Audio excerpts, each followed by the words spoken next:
tato wa fea tu le si mata upu walanga ole tato la lata li ta longa o so nga sempini le to Samoa ya e le fai ngone va ya so male au marosia le kiwi a ole o fai lo mai le asunga le komisina o lo o fa foi le fai nga le mata ka ko di temi fa le tu mau ole o le ona le whaatangaina le tūlanga o le isuinga o se permita po se whaatanga foi le mo parade ia i le aso sa nei po le weekend ona o le tūlanga le sefe ia mo le soifua ia matangata rutili ia saka ku fa so mo fo i tau pule pe taila sa talia se ngalo o le malo po le fiona il komsing ia le lo sa no mai le tau so ngalo ya afiko le pinga la banga le mukaro le safety ya o sa le mu male o ngi si la ve me fa penga ya me se finkan control ko ga crowd le yo o vai ko ka ko fa ke le ka bi mala ya me se la so ga champigny de la fai e si dia fular ke le o bele la fai ngi e pa fai kala le bele ya o ke no foi la foi inicio la ia fola ko mau ele inga ia lango le awa ala I parade me fa pega ia o me le ma la hodo a rikumaro la ko fela ko parade ia mo pu mai aka a bella ko lango inga kama ao mo pia la vai ia o se kula ga sirio ga fa ka mo ka ga na lo ia tato mari le me wo yai manino yo so no ngale fiore I komisina mo di time anana oni sava vali fo ile wo magi ka vale male ia a tonu tauta fea ma le faina ia tu la gari ia e pi wo fai ai kusa e pi wo fai ai ma fa so po fa linga ka vali e wi ar mana nei o tatu ta vale wo ia Samo ai ore a fai ai ma fa linga o me le te tau ona ioi ai ano I foala na o tatu Samo sa va vali ma pese ma kalo fu o ma tulanga fa pena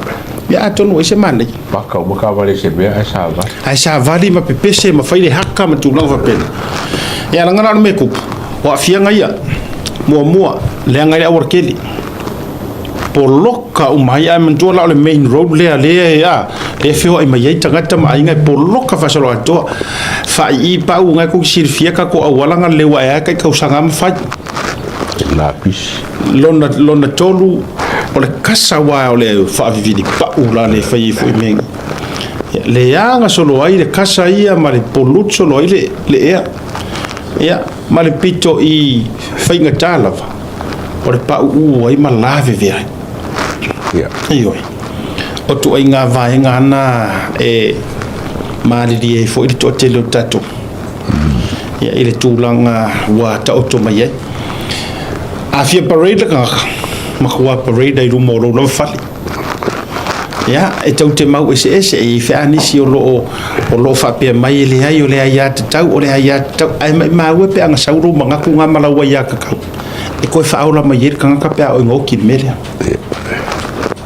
korfa ya o ele te pisa lava ma pisa le meo le ya ka u ma fa pe o fai fo le amare ai a se I pa u la se ka mai kiki solia pe ki fai ko se ka vale fa vili nga pa u solia se si yoki e ke ko fa aula mai o ani au mau tutu malau ya te tau e ma fai ina to tango to suia le ola u mau va ngala na va nga tele mo miale fai maripoto ya ta to foi le fai parade nei to u fa ale to ya fai le amo ia ra bala ya ka ai foi ya le ka Olo nei mai ta wa ele va ngale sa no ye le fionga fa masanga no fa ta wina fai mai mo le pe anga ye se mo fonga foi le o mai ye oe ni si wala ese mai mana tuani usila ola le mangala a fai ya I e fai anga kami ele poroka o mai nga mangala o kasi ale al tato sore ia ese yo foi le parade ni si me ese funga ya o ka ko manga parade ko wai la lo le waki e matua polo ka fa solo ato uma a New Zealand la wa te woto ofisi mai ala la me la fa ka ngai mako la la mangala aka ka milo ku i Mangry Town Center la ilo e poloka ko me miro ka vale kamia ile sipiko an tele mangala a reanga fo uma fo uma kwa leanga maka ka ile le kar nga piko te fayanga a o ta tausa mo a uma u fala ngaina yo o morola ia le o ko mo vai mo wa le la ai to tinga ina ile fainga malo ma tinga inga matanga te o me fainga ruanga ko ko fui fali le wala ya ma mo kwa lapa le funga le tima le le sa mia le ngusile i tima ma to ga skani ile le wingo operate nema para va ficar audio le mo keita le le need le ma mi ya sa mora ya pa de sila me ma tu ale to ele ka ka u fo inga ko fa yangi me ya sa ya bisila la sa yes la sa ya mantu e o palangi o tunu ne mo te yele o sa mo o ku o pule palangi e fa ma maluar sa mo ya o ta to palangi ya e di hai di fo ile au ka ko la fa ita sile va en ol fa malu ngol sa pati ya bi polesa ya bu ta wa ya la na yo ai fai ale parade ale ainga ilu mo la tu fale matua talo ai fu ya ele leile na sa le mua le atawa ya ole le se va en ole tatu na o manino tu la ngol tatu parade ma tu la ngol ole si mata upu te loi tatu tangi fo i ole famasinonga la ua famanino mai tusan e mai tangi valu lima la ua avitua toru lava lea o lo o yel temire nei ya matau fuafua lava po fi eta o to yel faingo isi tangi ia le na tau to avitua a ua mana o famasinonga e vatu lo to o vai a polisi kanginga ala meko ma po tolupe ya ka wa ya le paki le na ufa mai na la ngola le paki mga pure paki ele bele wo ko ki kupe ele mga pure ola wo mari die fa pure ave ko ye mga al paki la le ka fori ko mala ko fa maro si debe o se mga pusidi o nga makanga me e kangi ya me ko ai mga ore paki o fa wo le bele o ma salomia e aí fainga pio ho na kupe wo fo o ye se fa vai o se kula fongo e suo o se paki fa tu petitions o tangata o tangata ili tangata awana ye me la o fa paki o kula fo la fa ya le chapipi e se le mata uti o le meua mo ta o to mai nei ya tatua va vai tu ye sa mo paul va ngata o le futu va vai tu le pe wa lo lo mai se filo inga le fiore di parbi mal palmi o nusi la tato su kofige o se mana o le wa va tu le nge ke fu ko mai fa pe la mala ole request al palmi o usila e filo ai male ka ko palmi nge yo ai foi ka fa mai kuskusina pe po foi nge meu ko fai Mergau sa le fongo fa mama le padia nga ya nga pule nga ya ka fongo ai so ska kala ya be ser menga lenga pulo up lenga fo ia fo ko e fo ia e stopa fo ia ko ke o ka nga fai kala ka pule le la fongo e padia mai pule ai o me fa ko e coi foi la uria coi la ka foi me kasi ki apa ya kwa wo ki nga sa pure so fo pe sa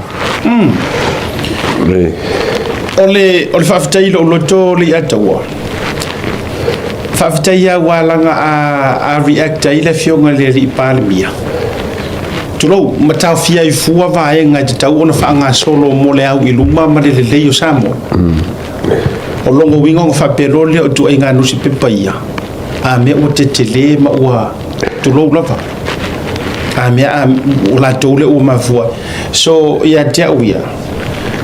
shame on them awalanga o le mele na to mai tau tutu mai le afi ma nei me uma le taua fa le anga ai loto tangata me uma ia ma le tu no ba upu ka ki fa ku mo fa manino ele la vasto fe au le dame so fulia o ko kusi o fe foi anu ele tau fa le anga ma tu a fulia e fa iuta e ya le temi e ya le temi mo wai yo e sifi fa pena ai eleva o ia i fua te lo te tununga le na le fionga le par mia eleva o ia i fua mea le lei ma mea na te sila fia oni vaenga te tala ia vanoa mo le ku se yo kai mi ko ke par mia io malia ia se yo le kai mi ko ke par mia ia ona fai fo ile ai le na vaenga ai onga o le o pale mia le sunga le lauri le male toa pule ia ma le toa mai o policies ma me uma o vaenga ma fai ona fisuisu ia according i lea paia inga ma le fai nga malo o ai lava e pale mai le tofi pare mia me la lea fa malia fia fa malu ku ia malia ia o tau finangalo tatia ia tu oi pea tatia a tau vavai atu a oki laksen le fia feilo ai te loa it's not so much le fia feilo ai o le tatou pale mia ia laksen tu loa but o le tamalo o matua vau ngata pe fia vau ngaka ku ia iyo Winston Peters ia lala usila mai ia ka maloa o Christopher Luxon le ai o lo wavangor ngi o lo wavangor le ia le ngi se ia walu ai ia fea ma se ma tele noa le ngai pa wala ka makelevo makelevo le ai am se sa mo levo pa dia ka ko avenelna ko ni le ai se levo pa le na malia mai la o do ia tu singa ia malia mai tatu no beta to wa tele ani le ko le la matalia tu pe me na au mai tatu ai tu ava peta to ia wala ngaya ko ai ya ko skala mai ka ko ai ko le na tu lo ora me foi le o manatu le ya tawa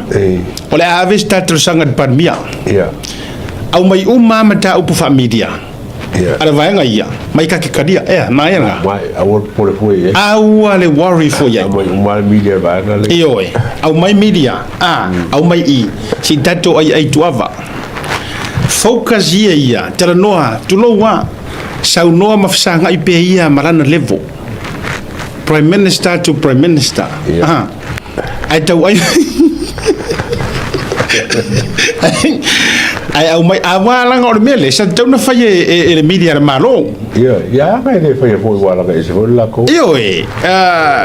si uso ya ai foi na nai lo fio ngal faro longa nai lavi lavi tinga ya langa wo ka vai lo uso ke le lope por meu ka nga se foi uso pea pea ka uma oira uria maru puro se fai a foi bo pe ko que fa ka wo ti bi sa bo me ka ko fai ko ni ai sa esa fa ka a ese mo ba na la ka fa ka mai malavi bien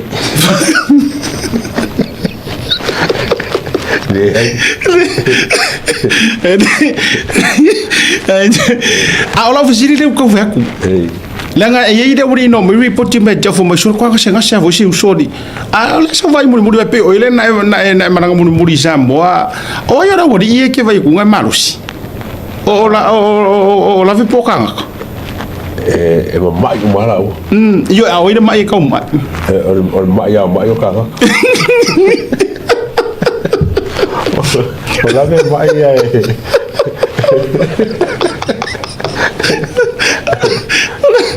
Hola me vaya no ai no ya vaya ga e lo nga nga mai puro ko fiu ga vaya ya di fai ole wo manatu ole vaya nga le la ma fia o le a mafiso te isa o le palemia e tatia uma mai anga luenga i e fai e le sa tauna fai e le media le malo ka kia mai a ka ua fai talia ta ua matali la le ua tatou e ui an mawalunga tele o le ta levo ai ole tatou to mai io e toso mai lunga le vanga ai ke rola la ukala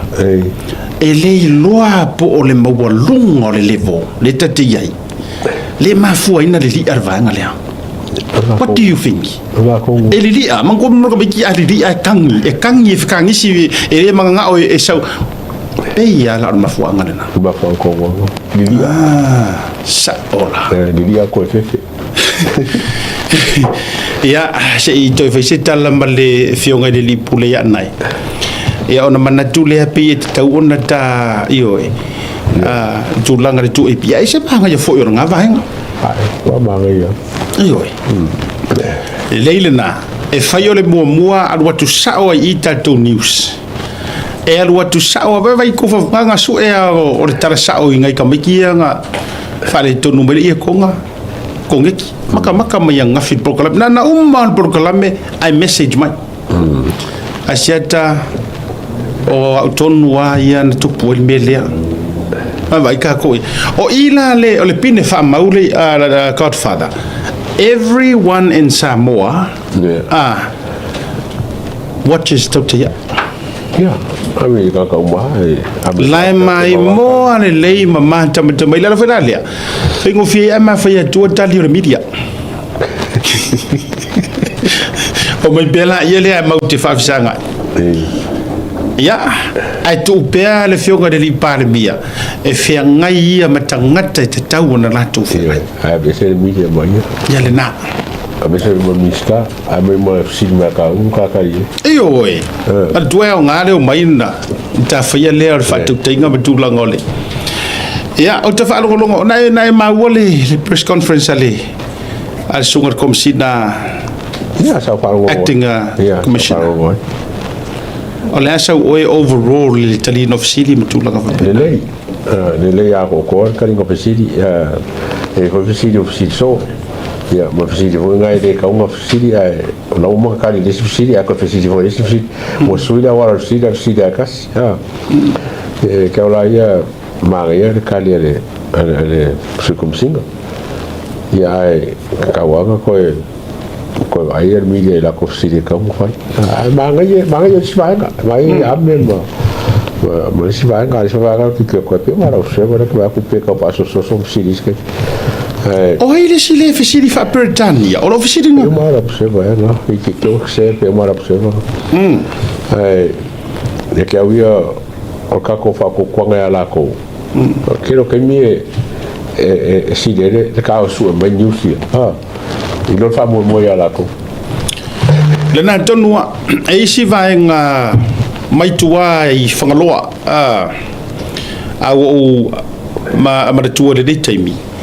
e na video ia wo o mai atia o le ai be o le tau lo monu ia mai o le onisi o le ofisa o fainga faiva na vatua fa pea o le fai mo io e fa sa o malo le o inga tai faloa o le la pu e mai tangata nei o le fai malu ai le ta vale le al malo te no sistemi le auti tau ta pena le to tonga me ngor vaenga le ona vatu foi la ia le lunga awa a fai le vatu lunga ai longa fo si le fia le fionga minister le fionga minister mai vatito ai o le reportia mai ai nga tu la ta il fasaole ya wala faiso le na tonu wala tu so o le ta vale le fa pela to o ta vale ai maua ai nga ya tai au mai o ta vale la vale ale malo official o le la masalo mia wo fa toru no i le va veao a faila fa fo ba yo to ye fayer vanga le le wo ye na ya ta me fa ta vale te loa te tasia na fa silifi kilia mai o tu lo le so ta ya lunga ai afa pe o e ona te silfi o to le ai so ma fo anga te tau at finger wenga malo langa I ma ta le video ya mo mielo so te mai fa se fa ma mani no ngam fa malama para ma fu anga lea fu ayo na to o te mi fa va ai le fu le to va tu lunga pe te o ma wai mani fa no mi nis ma salonga na o mai ainga fa mai asiata o te le mai loa fa pe ma ton tanga oi ale o ma to vai tunga kilia mai o piki aporta por cap foi le malo Hilux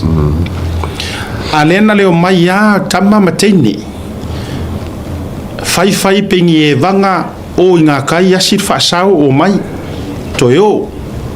le leva pe a fai tula pe tula to foi mai fai al mele le lana fai atul tanga le sika ngwa ka pu me nyaka ma me video lo winga fa fo be o to ya le to te fai ngarwe ngai ir fa sao por office fai nga fai va fa to anga por la lava so expect o watu lo wata tai au dunga ya afai fo le te fa fo bai ai te ua o le fai eu fa ngumi you better have a good reason ilo to eyo you better have a good answer pe afa pena o le tulanga ye o le tawana o le tatou por kalami because anything have to do with malo man to motivate lo to personal lives ale tawa ilo se nganga voina ai ona o le pe fa ma ni mai o le to te fa nga ina ai ma me to tino le malo o ngala le e la ya menga ya le na to le nga o tatou anava ai mai se fo yo por kala mer ngai langa nga ke le sao awale fa atritonu no le tunu e tau te mo mia re kilia e so le au corruptia kilia ese le au fer or fai mal au fai con fiki le fai ngaruenga le malo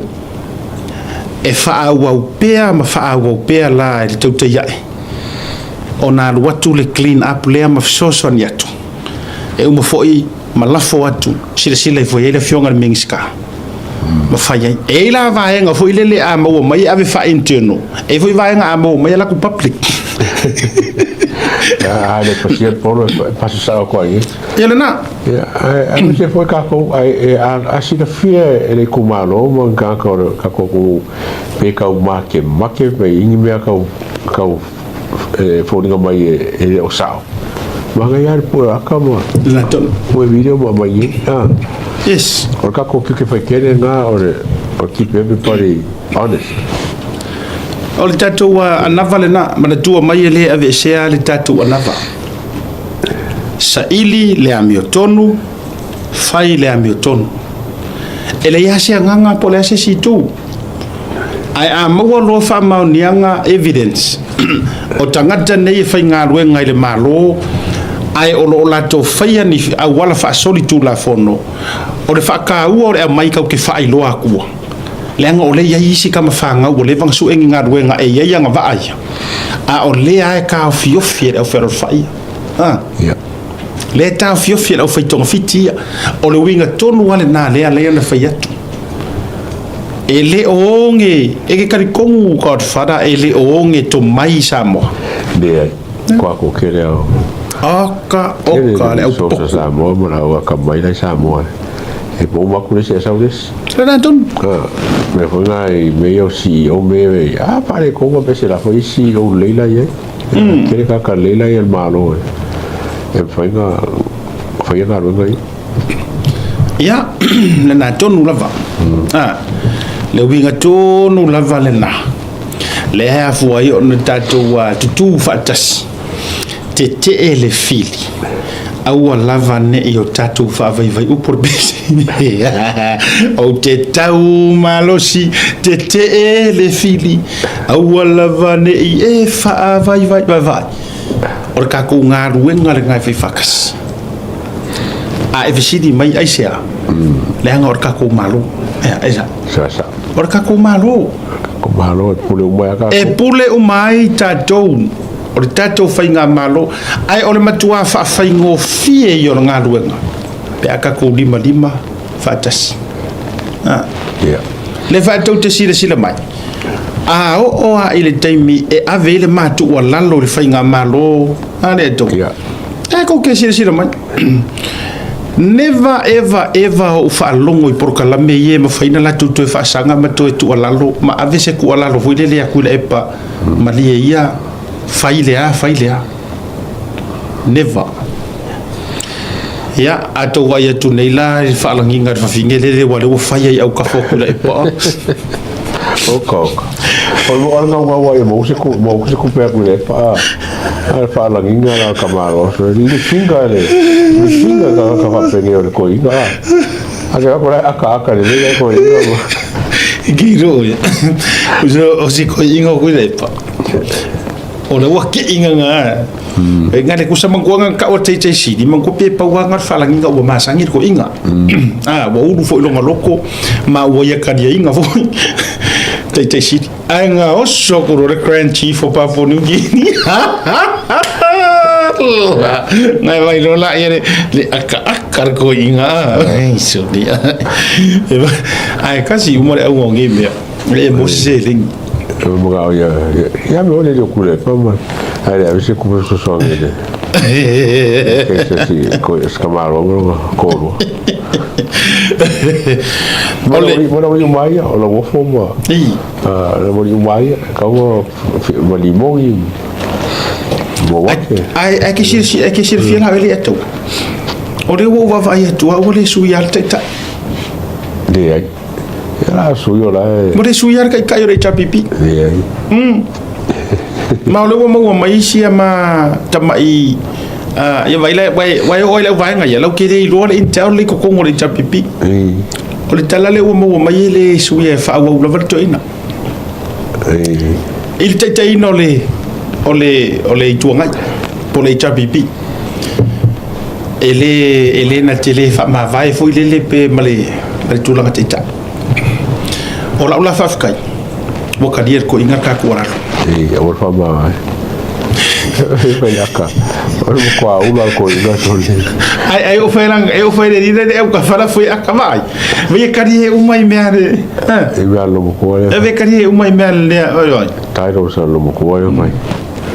Uma tairo so lo ko. Ko so ko makai ko ina. E paura ka o vai ku ngama ko kusa le la leo male sifa finele. Ora tanga tale o manatu le.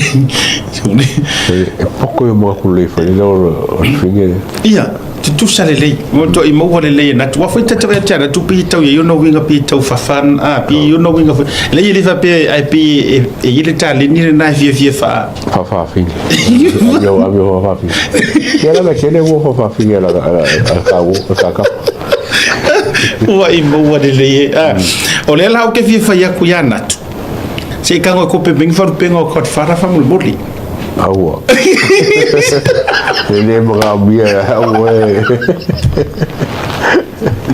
Bawa ka ke trusting al media. O lupe maxini. Na today. Au mo na tomo tesia. Amor bole na today. Fa fonga mai fa mo pasi ko se si au le ana. Se ko pe mengai fa langi ngo ko fa bro. Au mene mana tua. O le high chief o foi misa manual ya misa se ne na ba ku le high chief Papua New Guinea high chief ya Papua New Guinea ai grand chief of Vanuatu godfather o le lalolani le ataua fatamao tamaiti si ka kia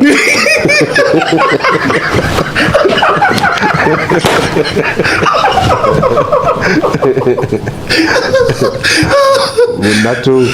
que vai lo fa pesa poca la mala so pa pe bien oh my god le da fayet awalanga a fai far ptole o le sa o mera poskoro o fe mai poskoro o papa que le no fe sa o mera poskoro para ir a poskoro di ya era para poskoro e aí se configura para isso aí agora depois se configura para isso aí agora para isso aí today que ficou o me pa ya isso agora eu o me pa eu ali coi Ya, ele vai na po ai lava ia na tofia si to ina fai apostol. Le nana en o winga le no fa to fai tete le upune apostol. Ya.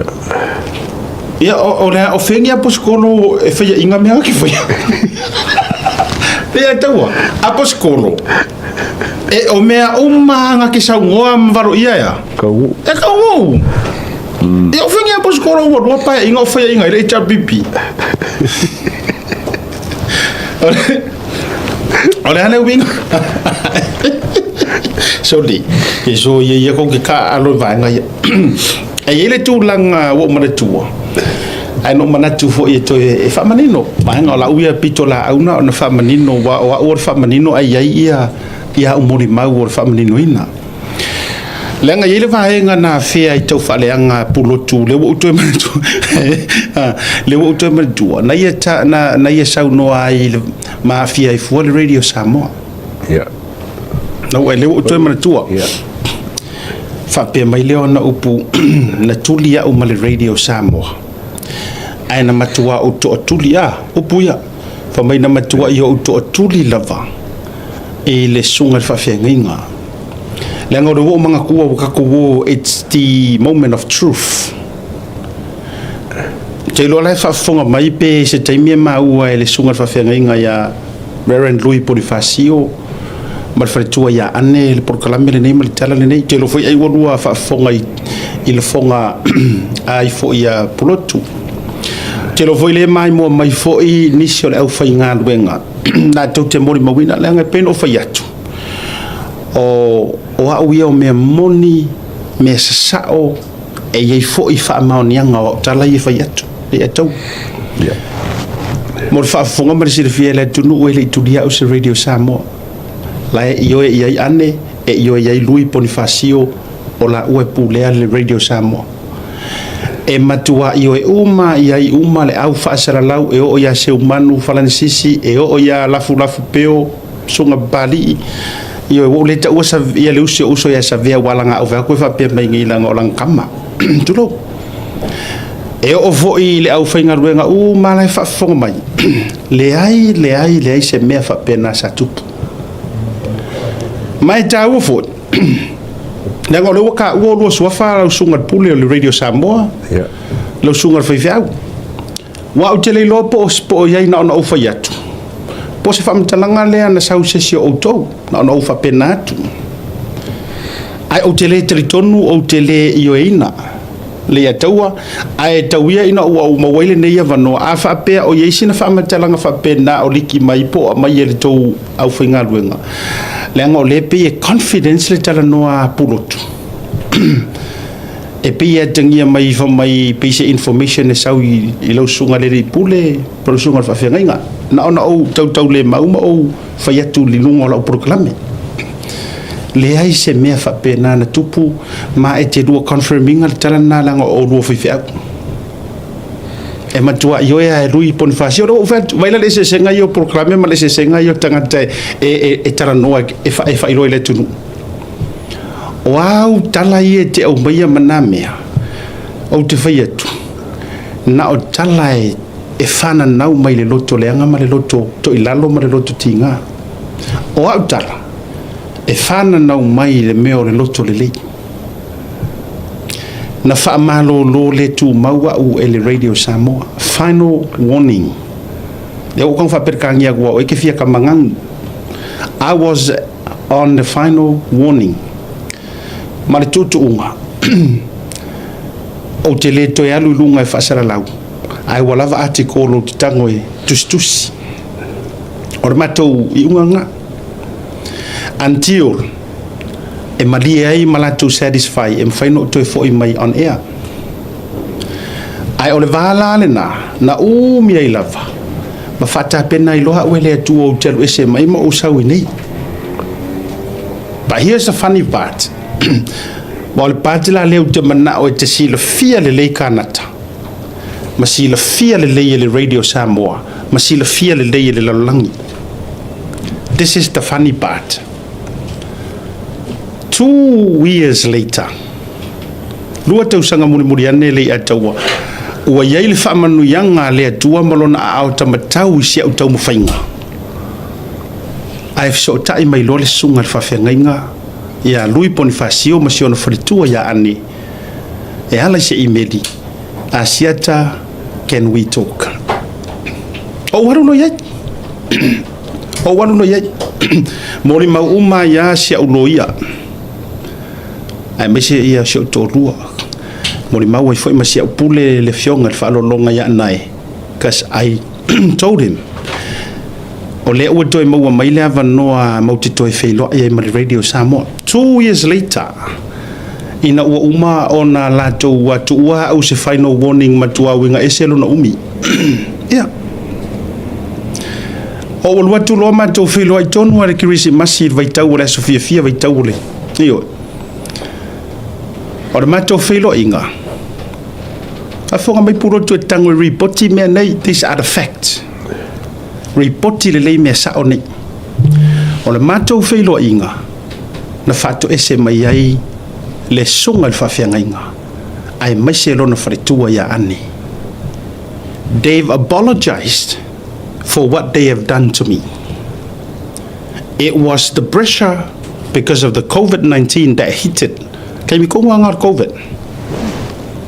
O le admission nga na saunoa mai ila fionga le faletua right there in front of me, and God and the Holy Spirit was our witness. Ele mfai fo inga tinai e whawhianga inga mar whatkua le ngola o tangata o le tua. A le o karango aku. Again, kango koe li poki de mele. Ma e fisili ia e confirm la ptala. They've apologized. Ma le upu na whai mai. Remember Asiata. Ma tau te le itulina o you are still part of the Radio Samoa. O le bottom line o le matou meeting le ataua. They've offered me a job to come back at Radio Samoa. Biar nga? Ya wantila. O le story le na te tau ona tau i le lalolangi. O le story le na o le alofa o le atua i le maa na tu la fo ina. Au avea mama kuri mangu o piko runga o nga o lea. Mama yo lo loko. Si la fia ele akua. Ele haisa o mea se senga fai le Radio Samoa. Langa yer kanga kala o sa kaung kudi or kanga sa kaung kudi ai sa nga fa malolo i fua o fa le tu mau a or kanga kala o sa kaung kudi o yesa kaung i fo yer mele ai ona o le fautua leanga fua na ave nga i fa fe nga matulo o karango mar fa tua na fua ai ona la tu fa yer fa unga na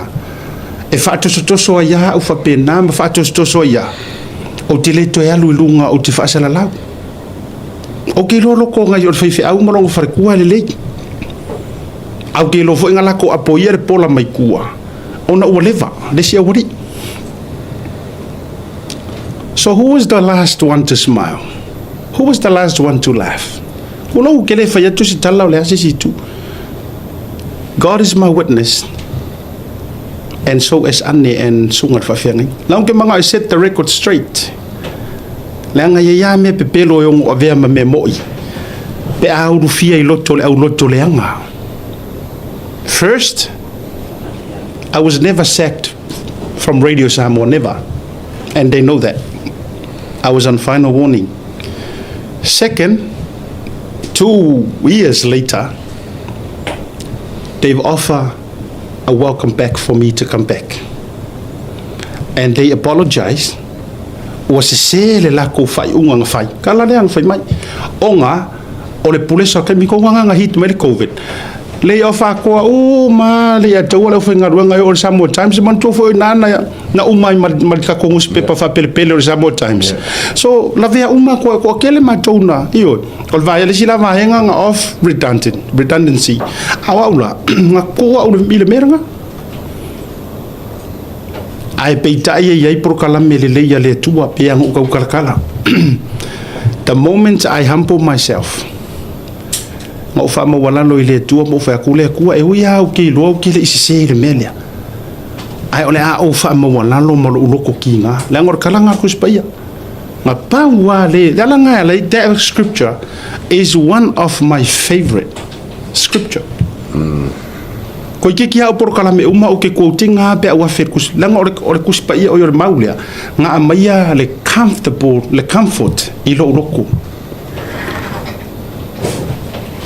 pa war ka nga ka fia va ia ile ku nga o le o fa ma wa lalo ma le loko ki nga ke ro ki nga ro loko because it was an unfair disciplinary action. It was so unfair. I nga o fa ma wa lalo for mai le kua be humble. Your time will come, I will raise you again. I will raise you again. Okay, raising nga oe nga wa e o kumu e ko ki nga ku ai loko ye ki oe. Ya, nga. Okay, o kalango ako se mimika, okay o kalango se fa ma walunga. Au ki kalango i ka vika ya kuriaka. E fonga samo. O lo ki kalango ako ke o kalango se fa ma walunga. Ai a fai fo yo te mita o ke mika I mea ua faia ele kua I lo olanga mi se ro langa fa sala let this testimony be a blessing io ia te autowia ma fu anga a ko fisiri la pe ai sia se senga o kako because I was raised by God le anga sa ye kanga ka fai tongi ya ulalo ki nge ya família tua au ke popole san. See, those, those afflictions and those tribulations are nothing but small, short time. But if you humble yourself,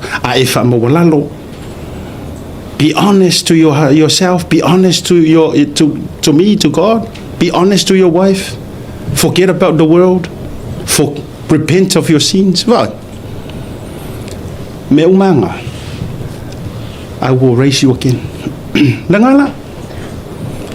Availa o ko sila mai le me o yai.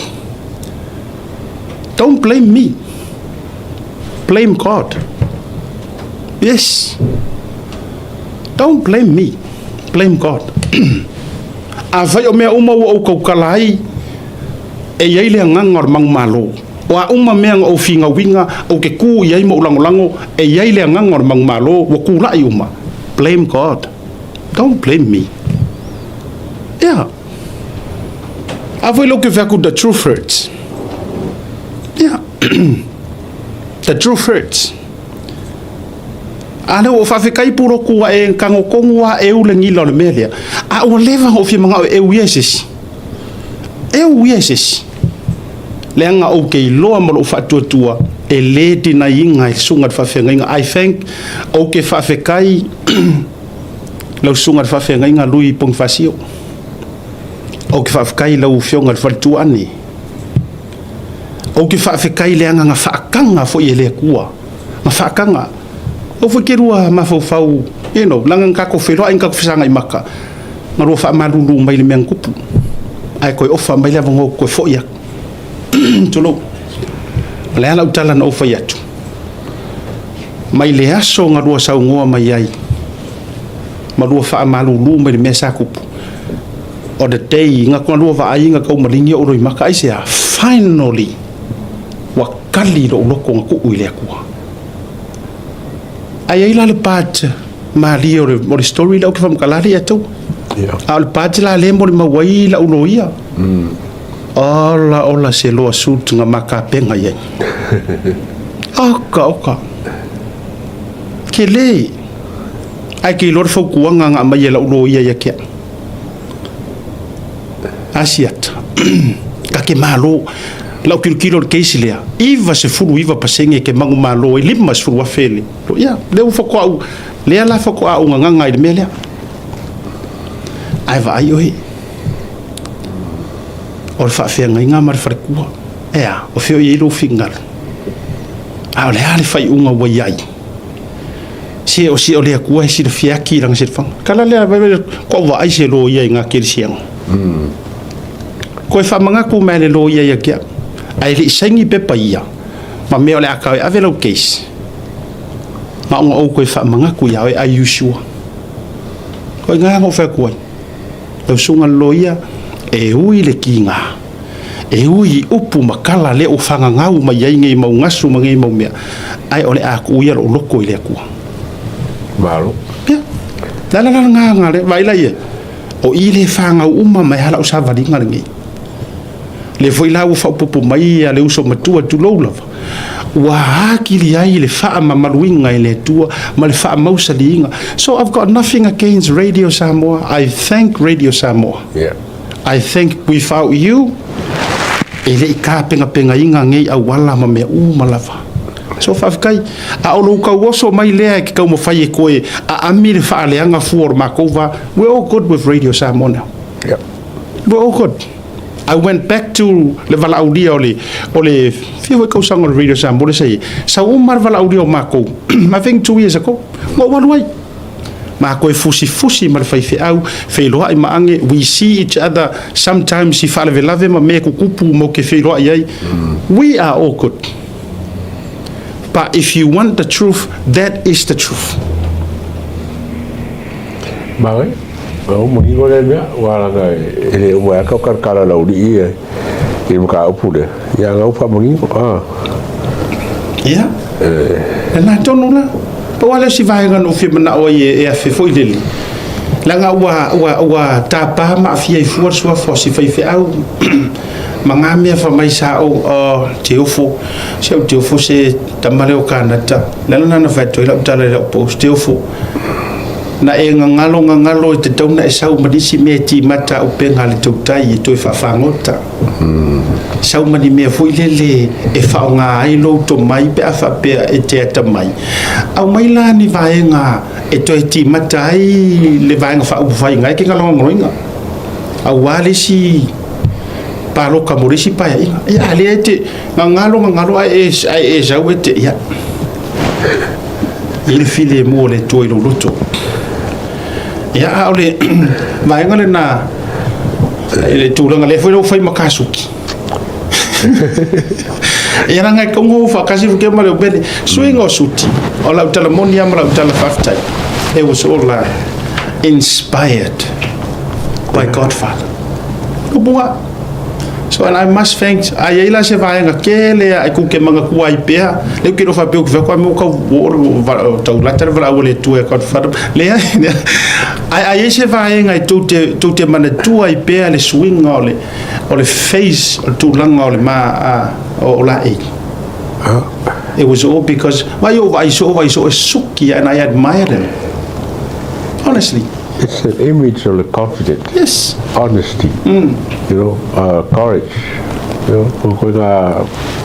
I ka wi ole simple ole suki pa maongi ko loko ka sao. Ele pengo foi ka be ba ele o sao ka na ka ri fa. So I ka wi fa malo foi que o foi esse que ele se ele cargou le ka o suki. Oh yes. This mai mo mori fa bitoi ma fa fitai ie na nga le ie tatou I suki so o ke si rafia ti ka o suki ke si rafia li o le best le nga fai ka nga kai o eoi fai o le si o pelawe na fa tau mai e sunga ya bishop falute ma sister falute ioi me pongi na malanga mo ana o la tuai e fa ifo va yo na to nei te tanga tama to le fale foi le Johnny kama foi le ko ngaka ko ngore mole na to I ave ya we e fa lute e bishop ma to wo fa mai piki so PCB ke ro ia to pika ki ko me ia me for ka miki sa va ia ko ma sangya mo ka mo feu mo le e pida afa mai se ka mo so pika ki ko se angelu le e wingo la tatala e ma fo ina ma failo ia vai ke li faro no me yo mama maname to sila fia samo o me a lofana au mai ma fai e o fele ula le o ngā ruenga o lima me tau lima na fai e nai tina matutu e iei le wha moe ngā malelako karosanga Asiata mele I taua wea mai lunga o proklami ale to wha maruru o kulari ia o rua pe whai le ingisi o kuwhea kuia o rua Ele foi a sole a boa cara o ele foi me tai se vai foi me caia o tai para lá wi o tai o le taso tate ofu mai mala eili atua ila ei o le mawalunga o le whaaloalo na whaia ta ua tangata o le wingala na wha mole wha maruru ko iri ia uko le ai ele o se o mea e na whai mea lofa mai ei tangata ia e mita le loto ma le anganga e toi whai loa tui lunga o program iri la se si ufia mau mea ia e whawhitai o mea lofa fua i fua ole o mea lofa fua i fua iso o fe e o whai ia o whea kula lau tala whaasi fua i la i le mata ukule lea tau na ia se taimi na alua ia Andrew e aveanga mau fu ia lenga ave ko i keisi lenga fainga mana tua lena sang fai mai lewa ia ma ko mau fa ia mau i mau Sams fo ia mau a na ia se taimi na apia keisi ia que ni faro ia la o ma fengo fa io la sa wala como ko wa vale mai pero se a fa fe pa sa mo mala sa ole o ka pule le la vai anga I whapsingonga mai le lava ia kulanga whapsingonga lea so ua kau ke ngaki e lai ia whakulanga whapsingonga mai anga ia piasa I think o masinga fau ea laso le whai le case foi la le a fie ko ongore o te loa November o te loa November but we'll reconfirm le aso o te loa o November ka tutalia ia po le ale tūlanga umai uia ia na e mafuta mai le falitu e Rosalia ia ni faluti ia ma pese faluti caro ia se to finele le no fe tu ia la lisi kai haula o fu mai pela uenga le fole na ma muri 12 te le ai e matele faia na fa pete o la tu fa tu si fu ai di chef na tangatale mo de 12 time ni si fo ia tu te e mo su a pe fela si va ngale o le va le va fa ka u fi o e ka usanga ka nu fa ka ale fo tu ua tu ale ona foi la e mo musu na tangata fa iloa ya sometimes deserve o tole fa te le ngore proclame